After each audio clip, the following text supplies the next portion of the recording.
Hey guys, and welcome back to Gregtech New Horizons. So last episode we reached another big milestone of the pack, which is to access the moon. We came back with a lot of resources here, all of which today I would like to get processed. So between episodes I've been moving some of our blast furnaces around. I think this is a much cleaner setup. And we also left off last time with not enough cetane boosted diesel. This is an issue as it is used to power all the machines in our base, and well, we need machines to process the materials. One of the first changes we made is we are now electrolyzing oxygen with basic electrolyzers, and we're actually using gas turbines to burn the refinery gas. The oxygen and hydrogen is then sent underneath onto these multi-blocks, and the refinery gas comes out of this Excuse me, zombie. The refinery gas we're getting out of this chemical reactor here, we were previously just voiding this thing, so there's not really any reason not to use that as fuel. It'll take the burden off our cetane. One of the other things we've done here is switch to regular oil. So before we were using oil sands to get heavy oil and then distilling that. And we also had our oil drilling rigs placed on light oil and raw oil, which is not the same thing. They give different amounts out of the distillation tower. So a combination of all of those things should mean that we are now buffering our cetane again, albeit very slowly. Things are starting to catch up in these pipes here. Slowly. Yeah, we're up to about here. So yeah, I did do a little bit more seismic prospecting around our base and set up both of the oil drilling rigs on regular oil. So while all of that is going, I did also build our first two basic ore washing plants. These are powered off the steam actually, which is already over here for the sifter anyway. So I thought rather than using more cetane, which we don't have, we'll use steam instead. But these are set up to wash crushed bauxite, which is one of the moon resources. This is going to give us the purified, which we then macerate for a chance at rutile. And this purified dust we can then centrifuge for another 11% chance at rutile. And rutile is what we send through this system over here we built at the end of last episode. And ultimately this is going to give us titanium. Titanium is a very important resource in this pack. Pretty much all of the important AE2 recipes require titanium, and applied energistics 2 is something that we really want to have by now. Titanium is also how we access EV as well, so needless to say we need a lot of titanium.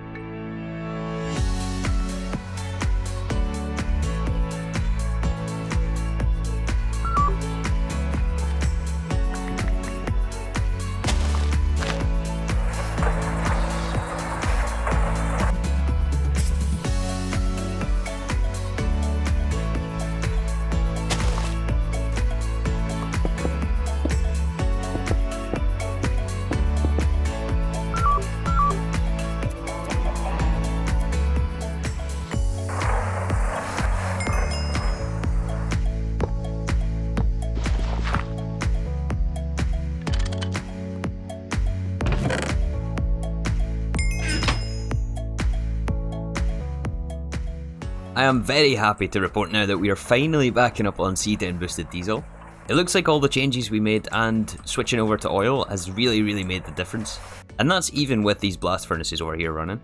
We also now have 281 of our first titanium. This dedicated system for titanium is absolutely worth it, and we're getting quite a lot of pollution again, but that's exactly why we have the blast furnace over here. But yeah, you may remember one of the inputs for this is chlorine, which we are now absolutely swimming in. I've emptied this multiple times actually out of these electrolyzers, and I've tried to keep these full as well while I was working on another little project down there. Some of the byproducts out of this includes actually another stack and a half of rutile. That's very nice. Some electrum, which I'm actually getting from centrifuging electrotine. One of you guys in the comments suggested this actually, since electrum is used a lot in the HV components. Let's make sure we top this up. Over here at the macerator, we also have a lot of aluminium dust. We got the pure aluminium ore from the moon, and we can centrifuge this into bauxite. But yeah, all of this impure dust we just send through all the centrifuges, and the bauxite is going to be electrolyzed here. I have also been putting our steam grinder to work here, which is doing moonstone dust. So through all the mining, we did actually manage to pick up a lot of moon rock here. And whenever we pulverize this thing, we can then centrifuge the outputs and we get all of these nice things, including platinum, rare earth, and tungstate. Tungstate is going to be used for tungsten, but this is a whole process in and of itself. In fact, we may as well start centrifuging this, keep our machines as full as possible. So the other project that I've been working on here is trying to get this area of the base finished up in terms of the building. And I have a bit of a confession. I really don't like this base anymore. You know when you build something and you try to make it work, so you keep going and it's just, I mean, I don't know, it's just not working. I really don't like being in here. I think the fundamental design of this place is flawed. I mean, why do we have all this empty space? And a massive corridor that leads to just a tiny little crop farm here. And like, what are we going to do here? I don't know. So I think I've decided we are going to be moving bases. But not today. Not soon either. I really did try to make that place work. But I'm sure some of you guys can relate that it's just, it ain't working. We need a total redesign. Aesthetics and function. Something that is working well though is these miners. I love these things. Look at all these resources. So I don't think we're going to be moving until at least we get applied energistics. And moving bases is going to be huge, especially when we're this late in the game. I mean, we're not late, we're still like in early game, but you know what I mean. We have a lot of infrastructure we need to move. But I guess we should also talk about this little crop farm I set up. So I was hoping to get all of that stuff removed, as well as clean up the river line here. There's a lot of garbage and mess here from where our crop farms have moved. But I wanted somewhere here that was central in the base, just so that we could easily breed the Stickreed. We also have a little crop matron here. I know that the air quality and things is sacrificed here because of pollution, and also because there's blocks above here. So basically the strategy here is to get the Stickreed to 20, 30, 1, 0. The quest book here says 10, but we don't need 10 resistance. And then once the Stickreed are at those stats, we can crossbreed with any other crop, and hopefully pass the stats along to those ones. And the reason we're doing Stickreed is just because it's one of the fastest growing crops. And even getting it to 3, 12, 0, you can see in the tooltip, I think this is our best crop. Yeah, 312.0. This took like 6 hours. So we're not actually anywhere close to this. But the reason I wanted to do this primarily is for goldfish, which is used to make biodiesel, and it's going to be a little bit more reliable than using oil. Look at all that cetane, I love it. It doesn't last forever though, which is why I wanted to, yeah, invest in the biodiesel there. But let's move on to something a little bit more fun today. So we're going to make up our first EV machine hulls, or EV machine casings. This is almost the same process as any other tier, except now it takes aluminium cables, and also titanium, of course, for the casings. I have started batch crafting a whole lot of aluminium wire. Wait, should we make 8 to begin with? I don't foresee us using 8 today, but we'll make 8. Tier 4 EV. So yeah, one more quest chapter unlocked. The main goal of EV is to get a tier 2 rocket and reach Mars. And yeah, as the quest book recommends here, we do have to rethink our power setup. So for that, I'm leaning towards this IC2 nuclear reactor actually. I don't think it's strictly necessary, but it's going to be nice to get some of the byproducts out of that as well. Plus the EU multiplier in this thing is 10x in this pack, so they're really, really efficient. Oh, and we get our first tier 4 EV loot bag. You're joking. Oh, we got Nichrome cable as well. Before we go on to craft the reactor though, I would like to go back to HV and look at some EnderIO. The main thing I'd like to get here is the Staff of Travelling and also the Travel Anchors, wherever those are. I guess we get one as the quest reward for the Staff of Travelling. So to craft this thing, we first of all need to make our Vibrant Crystals, which are made with Vibrant Alloy. And Vibrant Alloy is also used in a lot of the conduits, so I'm going to make a huge batch of this stuff. Oh, that's right, we need EnderIO dust as well, and energetic alloy. Yeah, this stuff, very easy to craft, right? Look at all of this. Okay, first of all, black steel with black bronze, nickel, and steel. Oh, we have way too many dusts here. I can't wait for applied energistics auto crafting. We will also need EnderIO dust for this vibrant alloy as well. We are going to just keep buying ender pearls from the quest book.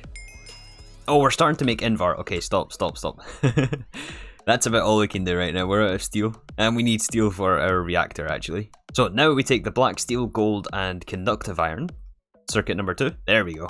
This has given us the energetic. And the energetic we mix into the vibrant, but this also takes chrome dust. We used quite a lot of our chrome dust for stainless steel, actually, and this is our last 27. Now that we've been to the moon, though, we do have access to... Hold on. Uvarovite? Is that right? Uvarovite dust? We're gonna go with that. And the crushed we can thermal centrifuge for a chance at chrome dust.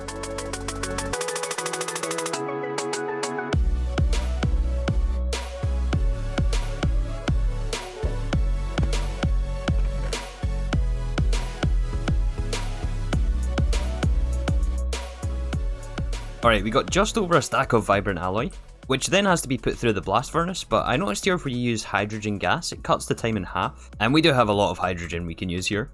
I'm curious though if we can add a second input hatch to our blast furnace here, since it already has oxygen in the bottom. Do you form? No, okay.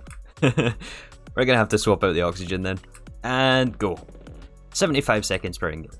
Then we assemble the nuggets with some emeralds. Oh, we need some of these in screw form as well, actually. And we have vibrant crystals.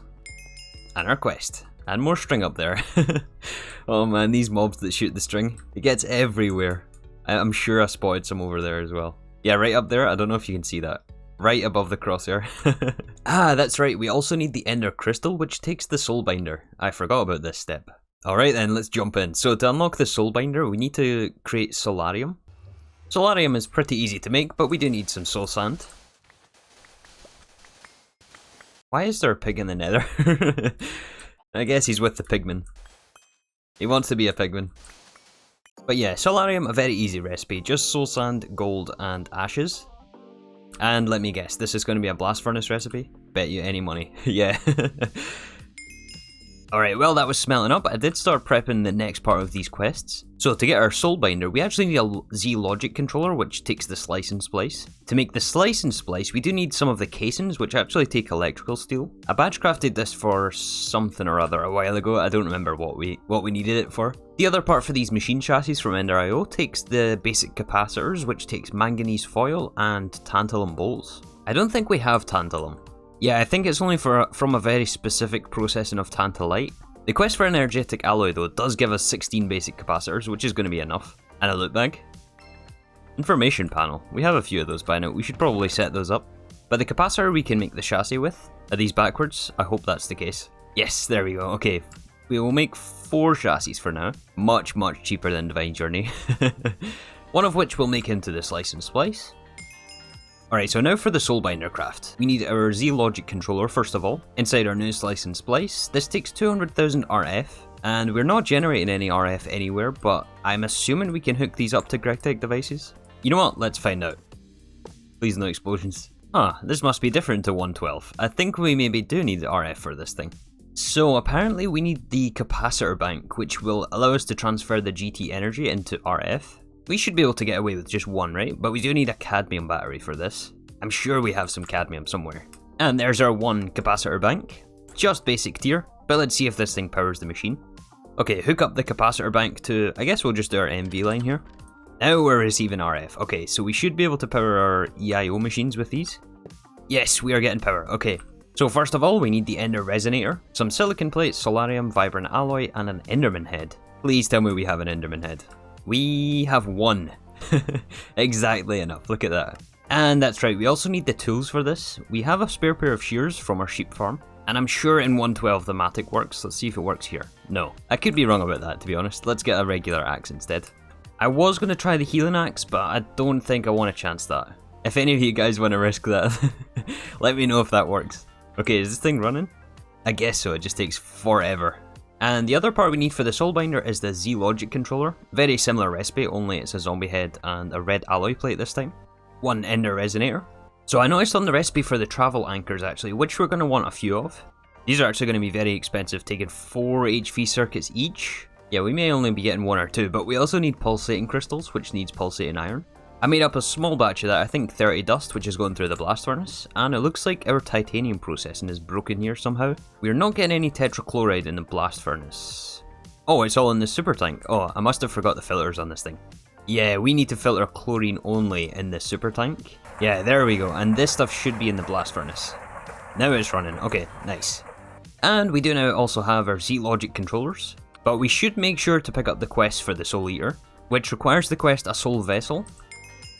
Now we unlock the quest for the soulbinder,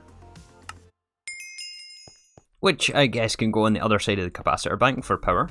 And with this we want to make our ender crystal for the staff. We need an enderman soul vial. Now the trouble is finding an enderman. They're always there when you never want them. I swear there was like 10 earlier on when I was building this roof. Oh look, we have evidence of an enderman here, but no culprit. Okay, we're gonna keep our eyes peeled, and meanwhile we'll craft up these travel anchors. Starting with the field gens, which need red steel. I don't think we have any red steel yet though. More dust to mix though. Okay, first of all we need bismuth bronze, which is brass and bismuth. I don't think we have any bismuth here. I don't think we're going to get a reactor today, that's for sure. But this is going to be worth it. The travel anchors basically allow you to teleport up to 128 blocks away. So it means we can avoid this long trip down the base every time. We can just anchor all the way down there. We do have a very small amount of bismuth here. I think we get this from small ores in the nether. So this is pretty much all we have. Alright, finally we mixed enough dust together to give us our red steel dust. And let me guess, one more blast furnace recipe? Yep. Ah, Enderman, you're coming with me. Nope, he's going where he wants. He doesn't want to come with me. Okay, we need another Enderman then. Yoink. Combine him with one of the vibrant crystals and 20 player levels, which we can use for the Staff of Traveling. And I guess we need to charge this thing in the capacitor bank. Oh, nice. Oh, that is so good. Oh, we can go through walls with this as well. Nice. Now just to get our travel anchors.